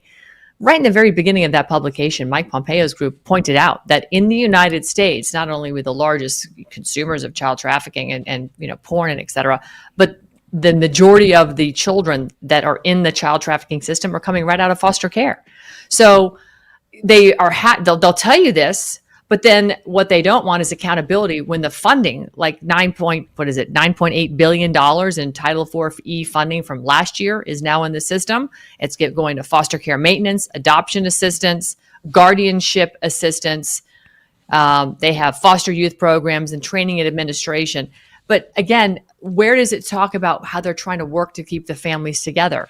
It's all of it's parasitic cottage industries that are coming out of those different organizations that they're receiving billions and hundreds of millions of dollars. There's nothing really designed to keep the family together. And, this is where, the church, the clergy, the community organizations, and your next door neighbors and family should come into play. General Flynn always says local action has a national impact. Well, there was a time in our country when you were the blacksmith and you got called to go to Congress, somebody else in the family or your neighbor came over and ran your business for you to keep food on the table for your family while you went and served your country. We don't do that anymore. Our entire mentality has changed, and we've become, sort of like they say from that movie, A Few Good Men, fast food Persian bazaar, sort of like get it done now, and we don't care about the guy next to us. We have got to come back to that community-centered aspect where if there's a crisis going on in your neighborhood, we should help step in. And we should look for the family members to come and support that family. And if there is none, then the community needs to come together. Because depending on the state is resulting in catastrophe after catastrophe, children going missing. And while the government will admit to 330,000 missing kids, I submit to you it's far more than that. It's way more than that. It's at least 1 million. And I can tell you that because I've seen the kids coming over the border. This entire business of human trafficking and child trafficking is worth billions, hundreds of billions of dollars here in the country. And then, of course, globally. And it's all coming out. We're learning about the pedophile elites and all of this stuff. It's coming out. But the fact that we have a system that's supposed to be localized and yet the money's coming from the federal government, it's only going to exploit the children. It's never going to really result in something positive. And on one last note, I'll land the plane on this. I was speaking to somebody out of Massachusetts who does a lot of work in the CPS foster care world. And he told me, he said, Ann, do you know that only 3% of the children, meaning 97% of the kids in foster care, legally meet a threshold where they should be taken from a family? 97%. Not surprised. So it's disgusting when you think 3% of the kids in there really are in crisis and they don't have somewhere else to go, but 97% of them, it's just something trumped up. That tells you it's all about the Benjamins. And Absolutely. We've got to end that. I'm so glad you got into that, because that at the core of that is a very simple thing that I have criticized my fellow Republicans and conservatives for a long time, which is if you don't want the government to step in these in conglomerate and working with these non-governmental institutions, you need to step up. We can no longer proselytize to each other and safely inside of our four walls. We need to get out in our communities and build the infrastructure privately to address these issues within communities without having to cry for government, because government begets more government, begets more government, begets more government, and the institutions themselves become self-perpetuating. But I think this is an issue here where I mean we can self-police all we want to, but the bottom line is that the more that you self-police and the more, at least ostensibly, you are being proactive with your children, you're actually giving CPS more reason to come after you. And I think that's the scary thing. The more involved that you are, the more likely you are to draw attention to yourself. If you're just allowing your kid to go off and go to school and get indoctrinated with DEI and all this leftist rhetoric, then you know what? You're being a good parent. But if you're standing up for the rights of your children, if you're standing up against DEI, if you're standing up for your Christian family, then you know you're calling unnecessary attention on yourself and your family, and you're putting yourself at risk. That's the biggest concern here. Would you agree with that, Ann? Oh, absolutely. Again, it's I live it every single day on social media, right? You put yourself out there and you bring what you believe to be the truth to the forefront. Those that don't want the truth, Congress, for instance, they don't want to fix a broken system because they've all learned how to profit off it, and they've got lobbyists that make sure they don't fix it and vote a certain way, keep borders open, keep the money flowing through Title 4E. It's just, it's perpetuating itself because it keeps them in a job and it keeps them in a position to have a problem to campaign on, right? Another thing that they could put a flag in the ground, I'm going to go fix this, and then it never gets fixed. And so, and again, this is just, wash, rinse, repeat. And the people that suffer the most are the families and the children. That's the people that are funding the system, you and me, the taxpayer. When you are funding this system and you finally understand that the cycle is going from your wallet and your labor based on Title 26, which was never codified into positive law, i.e. the income tax code, and you've had many people come forward from the IRS telling you there is no law that says you have to pay taxes on your wages, your personal income. That's a bunch of malarkey.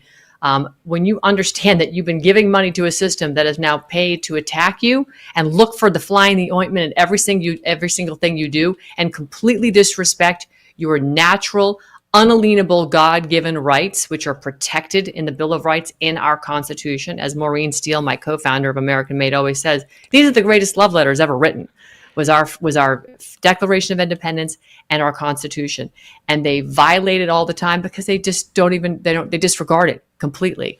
So I'm sitting here grinning like a Cheshire cat because you just said something that I never hear anybody say, and you got it correct. It's not inalienable. It's unalienable rights, and there is a big difference. Look it up in Black's Law Dictionary between inalienable and unalienable. On the nose. Can Bingo. I get you to stick around through? Do you have time to join us into the second half? Be happy to. That'd be great. Great, because I want to continue this conversation because I see some startling comparisons here. I don't know, like I think the rest of people, I'm kind of wired to see similarities and patterns, and I'm seeing some patterns developing here that are a little bit concerning, I should say, and this deals with the lack of due process and the the extra constitutionality, it seems, of a lot of these actions. I know we do have to take a very, very quick break. So Ann Vandersteel is joining us, co-founder of American Made Foundation and co-host of Your Voice America. And we're going to make sure that on the lower third, we're going to get your social media links up so people can follow you. You are watching the Tuesday edition of Granite State Live on this Tuesday, the 27th day of May, 2025. We are going to take a quick break. When we come back, more with Ann Vandersteel. We're going to take a deeper look at this issue. Again, this is state-sanctioned, state-sponsored kidnapping, and it's real. This is not speculation. This is not conjecture. This is happening all across the country. And if you think it's not happening here in the Granite State, you are delusional. Much more Granite State Live coming up right after this. Don't go away.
nhstateparks.org.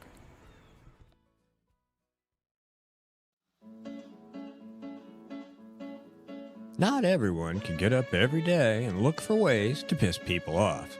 But here at GraniteRock.com, we do that almost every day. I can't tell you how many times someone's lost their SHIT and threatened to end us. But we're still here, pissing people off. It's almost like we enjoy it. And we've been doing it since 2006. That's almost 2 decades of news, politics, and opinion, and now podcasts, and we're just getting started. We believe in principles before parties and politicians. We defend free markets and individual liberty, and if that makes you mad, it makes us smile. We're like Grandma after she stopped caring what other people thought. If that sounds refreshing, you need to check us out. This is Steve McDonald for Granite Rock, and we'll keep shining the light on them for you. Would you rather spend time with family and friends in the pool or at the barbecue rather than landscaping your yard? Well, Augusta Lawn Care is here to help you with all of your landscaping needs. Proudly serving southern New Hampshire, we handle everything. Weekly mowing, spring and fall cleanups, bush trimming, mulch installs, lawn treatments, aeration, dethatching, and even snow plowing and salting when the dreaded winter hits. Call Augusta Lawn Care today and let your yard be the best looking yard on the block. Call 603-331-4768. Augusta Lawn Care, locally owned, professionally done. Call 603-331-4678 or visit us online at AugustaLawnCareServices.com/Londonderry. That's AugustaLawnCareServices.com/Londonderry. United We Stand, A Marine's Fight. Written by Julian Acciard. I wrote this book to decipher through the tumultuous political dialogue and political gangbanging we see on both sides of the aisle between politicians, activists, influencers, and pundits, and get down to brass tacks solutions in order to save our republic. Again, United We Stand, A Marine's Fight, written by Julian Acciard. You can purchase the book on Amazon, Kindle, and Barnes & Noble.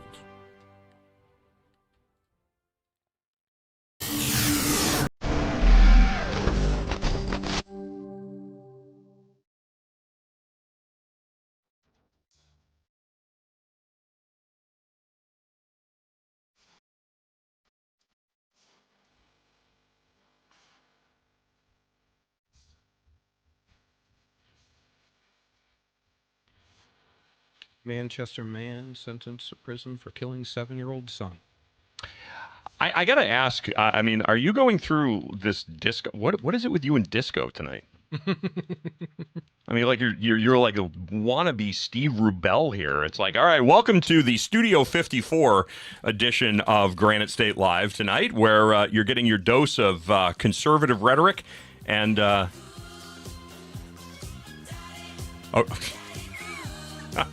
All right, just do me a favor, please. No Gloria Gaynor. All right, just no Gloria Gaynor. He's going to pull it up. You watch. That's what we're going to end the show with. All right, welcome back to Granite State Live. Phone lines are open, 833-603-8255 if you would like to be a part of the program. And I'm interested, I'd like to hear from parents or from people that have had personal firsthand experiences with Child Protective Services and kind of what, especially those who, these things kind of came out of the blue. Did you find CPS on your doorstep? You can always talk to us with anonymity. We're not going to disclose who you are or anything else like that. We don't want to create a problem for you, but we are interested in hearing from people that have had issues with this in the past. Joining us via video, Ann Vandersteel. Many of you are familiar with her media. She is the former president and co-host of Your Voice America. She's a co-founder of America Made Foundation and was the host of Steel Truth. She joins us on video again. Ann, thank you so much for jumping on this Tuesday, and also thank you for sticking around into the fourth segment of Granite State Live. My honor, my pleasure. Thanks, ladies and gentlemen. So one of the things that I alluded to earlier was I'm seeing some ominous parallels here. Red flag laws red flag laws exist, and it's very similar to a protective order. You have a protective order, and many people, not only just women but men as well too, will get protective orders against batshit crazy exes and spouses and boyfriends and girlfriends and all that. There is a mechanism. There's a legal order that is granted based upon the veracity of the petition that is put forth. Oftentimes there is action that is taken, albeit limited action, to protect the perceived victim until a hearing can go forward.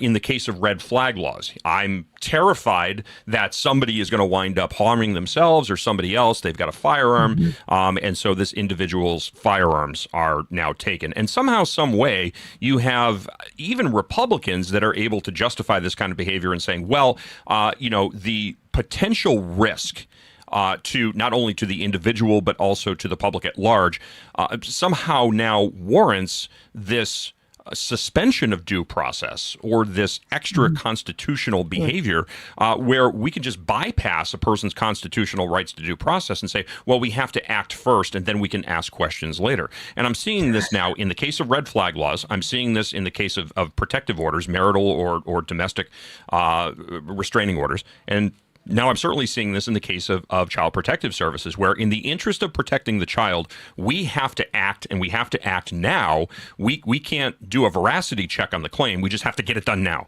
And that's a little bit frightening, because what is the mechanism by which a parent's rights or a guardian's rights are preserved? If there's an issue, and clearly there is, I mean, we're dealing with this Harmony Montgomery case right here in New Hampshire now, which is just an absolute smoldering dumpster fire.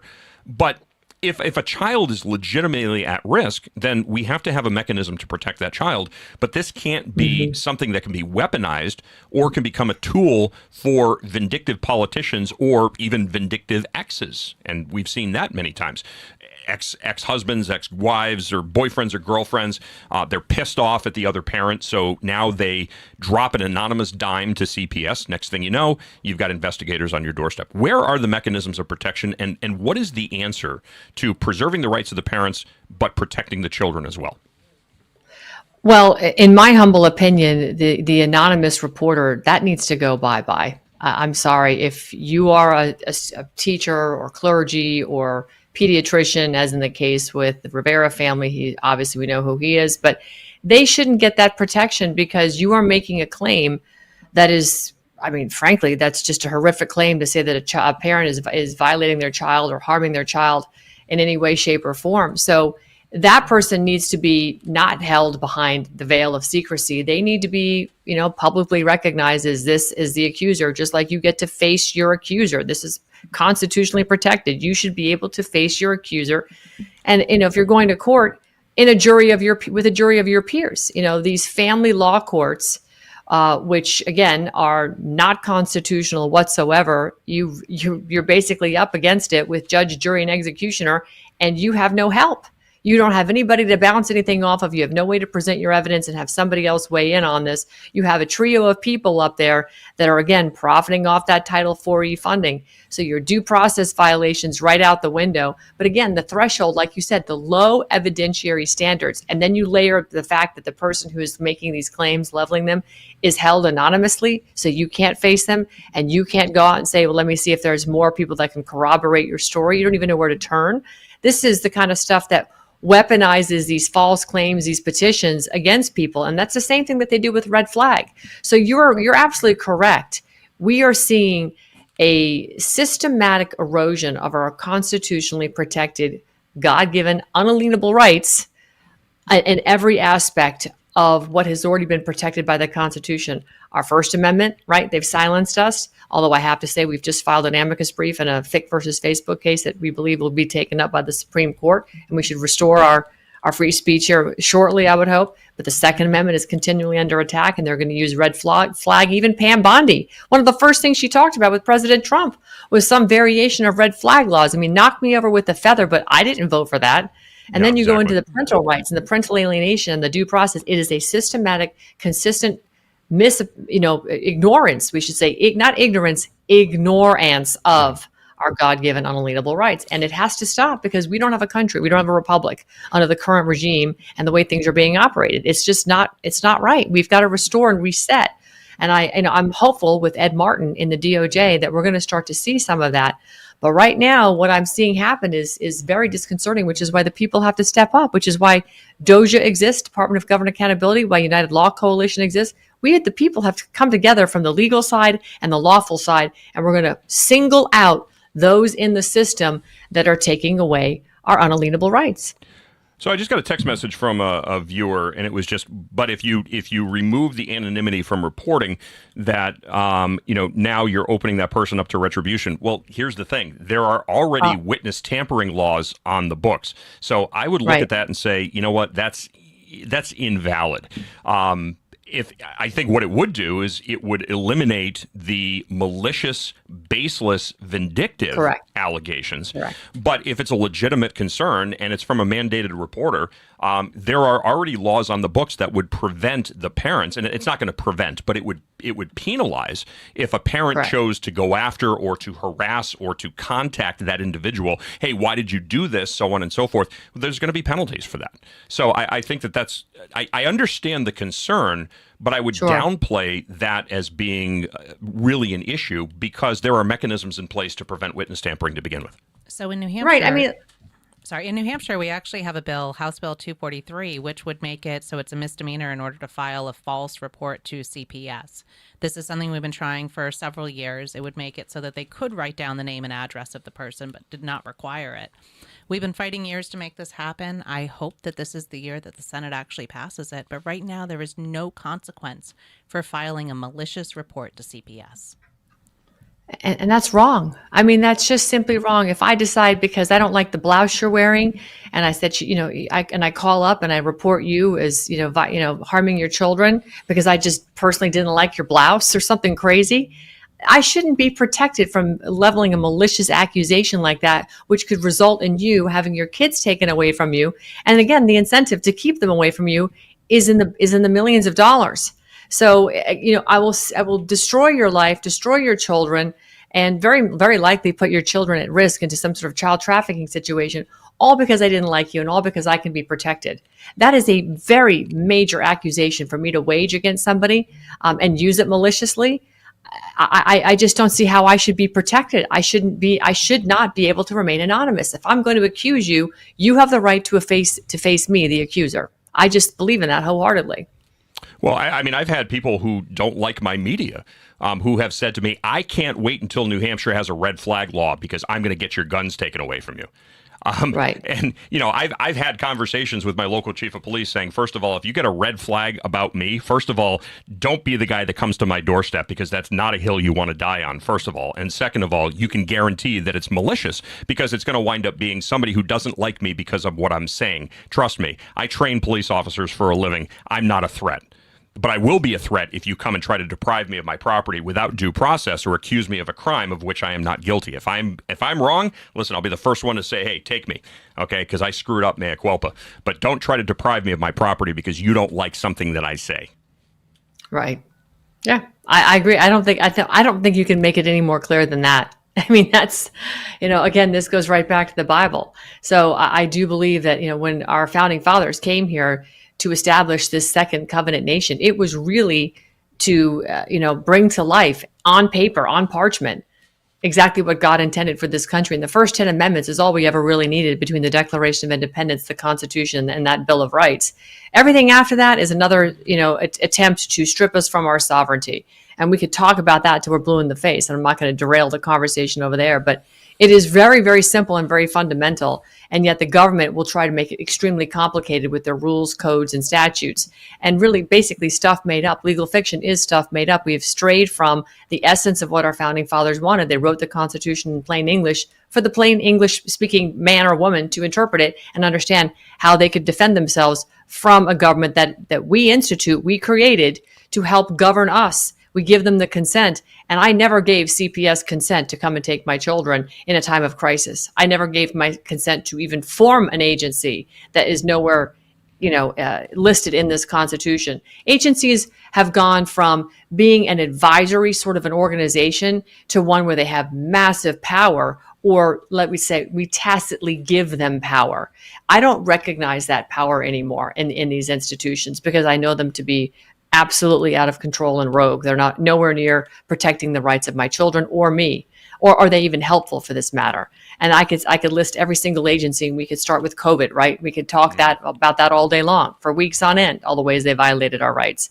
So we have got to, we've got to wrestle with the notion that this agency government isn't one of the people. And we have got to figure out how we can reduce it, eliminate it.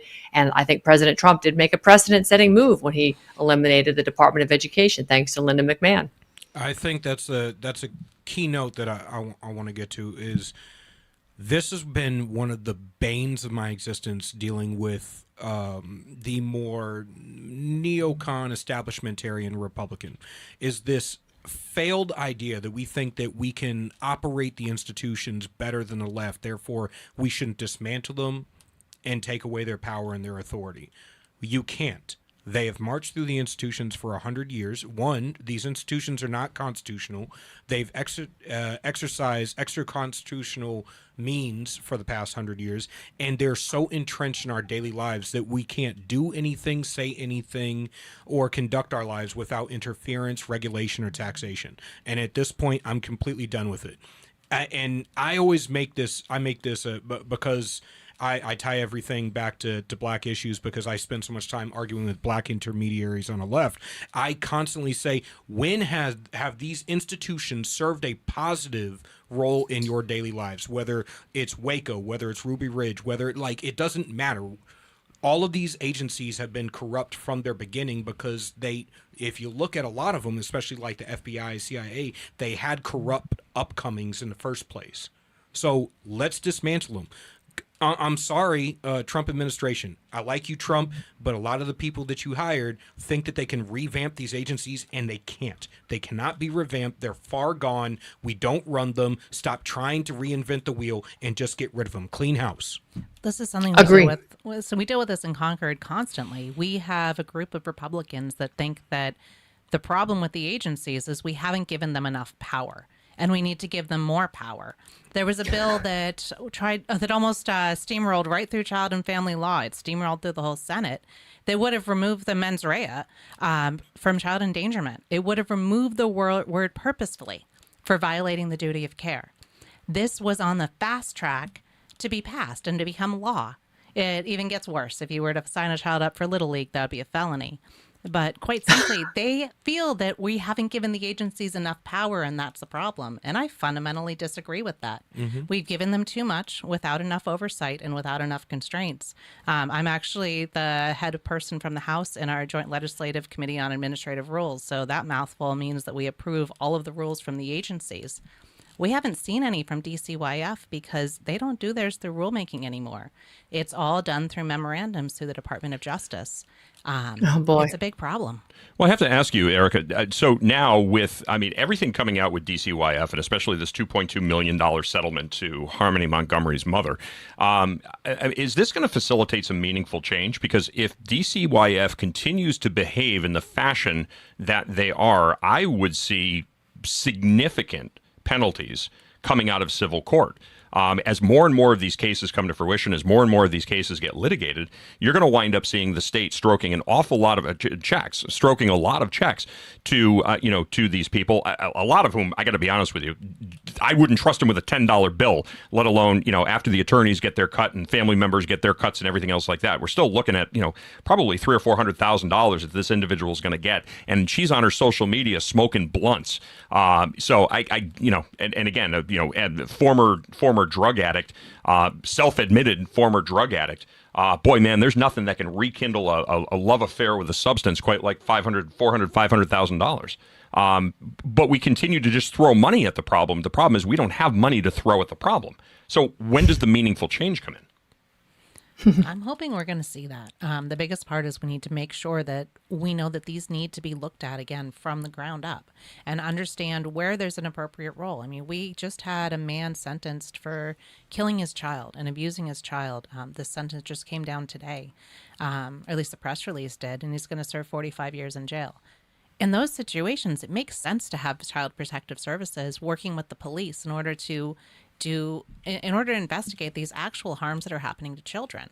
Too many of those slip through the cracks when people who admit in the hospital that they had too much Tylenol and they gave their child ivermectin have CPS coming to take their children away from them. With that, we gained some ground because Representative Hull was able to talk about it because previously there was a gag order. We got that changed so you can actually talk about your interactions with the department. But I'd love to hear your ideas, Ann, because we're fighting the best we can here in New Hampshire. We're working to reverse this course, but you see the national picture as well. Well, I look at it and I first of all, thank you so much, Erica, for your position you're taking and the fight that you're in. I mean, taking a stance in public service is brave these days because I think America is at a boiling point and Americans have had enough. I mean, if you spend 5 minutes on X, for instance, you can take the temperature of America and we're done. We're fed up. We want arrests. We want justice and we want our freedom back because we fully understand that the word sovereignty is all over the place on the internet now. People are talking about it.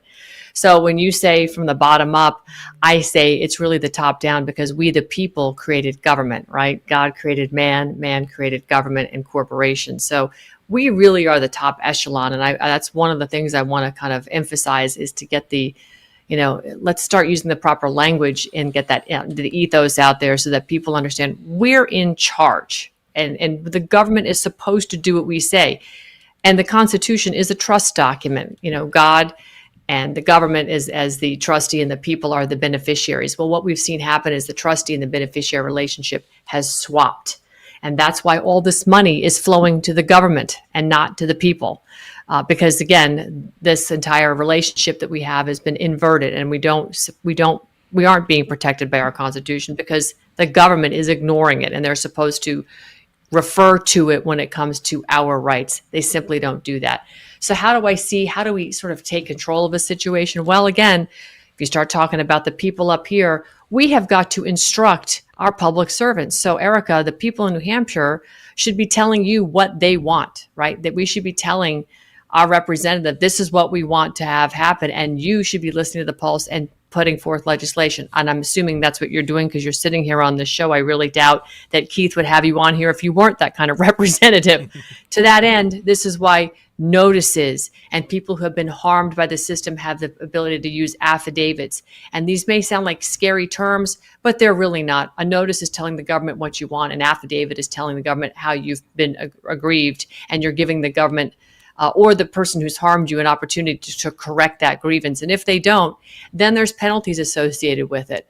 But when that affidavit is unrebutted, it does become truth and fact in court. So if we start to really understand the very basics of how government works and how we, the people, have to continually notice and tell the government, or if we've been victimized, give them an affidavit and just flood them with that. If we start to use our tools, we actually can facilitate. Case in point, Washington State, the Attorney General was elected unconstitutionally so, and they noticed and sent affidavits to Attorney General Pam Bondi. The next day, she contacted the state of Washington to notice them. And what did the governor do to respond to her notice? He passed a law, or I shouldn't say passed, he signed a law, totally unconstitutional, that says no other National Guard can enter the state of Washington. Well, that's not going to fly because they know that they've broken the law. So what they're trying to do is stave off any potential arrests in their state. We can do this, but it just requires the people to take one simple step of action in civic duty. And that requires you just to be very vocal with your public servant. This is how the country was founded, and this is how it's going to succeed. And I have a question from a listener, from a viewer, who wanted to know, how often are you seeing across the country cases where Child Protective Services are targeting parents who are choosing to homeschool their children? Oh, my goodness. I just spent time with Sam Sorbo. Funny you should bring that up. She's the homeschooling queen. Oh, yeah. No, we got to get her on, actually. That would be a great guest to have on. Oh, she's just phenomenal. Absolutely, brilliant and grounded. And boy, do her children show the evidence of homeschooling. Did you read Braden's new book? My husband's reading it right now. I'm not kidding. Phenomenal. He's sitting in the living room reading it right now. So yeah, we just had dinner with them about a week ago at before a Trump event here in South Florida. Anyway, Yes, homeschooling parents, absolutely targeted. I homeschooled my children, but somehow I managed to fly under the radar. I'm not quite sure until, of course, I got put on the domestic terror list and was, taken to second base 6 times a week for 2 years with the TSA because I fly a lot. But I do think homeschooling parents, look at the FBI. It was weaponized against parents in school board meetings. It's again, the FBI, okay? General Flynn put a tweet out today. It was blistering, and he's basically telling Donald Trump and Prakash Patel and Bondi, it's like, we need to rein in the FBI. We need to eliminate the CIA. We need to get all this, and we only need a couple of agencies, right? One for domestic and one for foreign. And these agencies domestically need to work literally connected into our sheriff's department. Mm-hmm. If we need an agency at all, it's to provide a database so that when the sheriffs make a query, sort of like NCIC or something or Interpol, that they have access to information that might be important to a case they're working on locally. But to say we have federal jurisdiction coming in, come on, Rick Bradshaw, the sheriff in Palm Beach County, never should have let the FBI bust into Mar-a-Lago the way they did. That was ridiculous. Everybody knew it was a setup. But again, we have inverted the entire law enforcement system. FBI is not law enforcement. It's a bully. It's brown-shirted bullies that are going around and intimidating people, as evidenced by J6, as evidenced by what happened at Ruby Ridge. We're down to less than a minute here, Ann. So Ann Vandersteel, co-founder of America Made Foundation, please tell viewers and listeners how they can connect with you. Thank you. I have a website, annvandersteel.com, which has all of my social media. And I encourage people to follow us also on AmericanMadeFoundation.org, where we have educational information, and AmericanMadeAction.org, where you can actually take action. We have a take action button.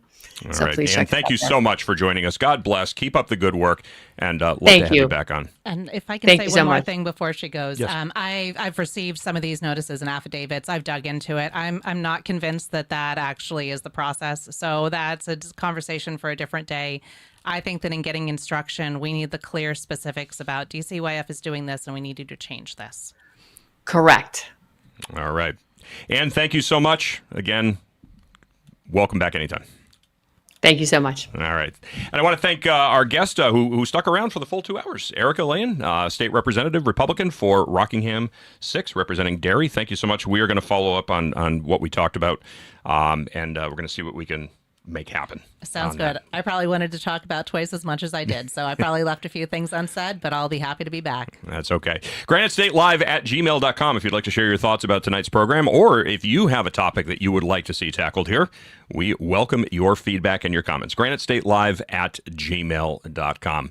For all of us here and from Right America Media, I want to thank everybody for tuning in tonight. God bless. Be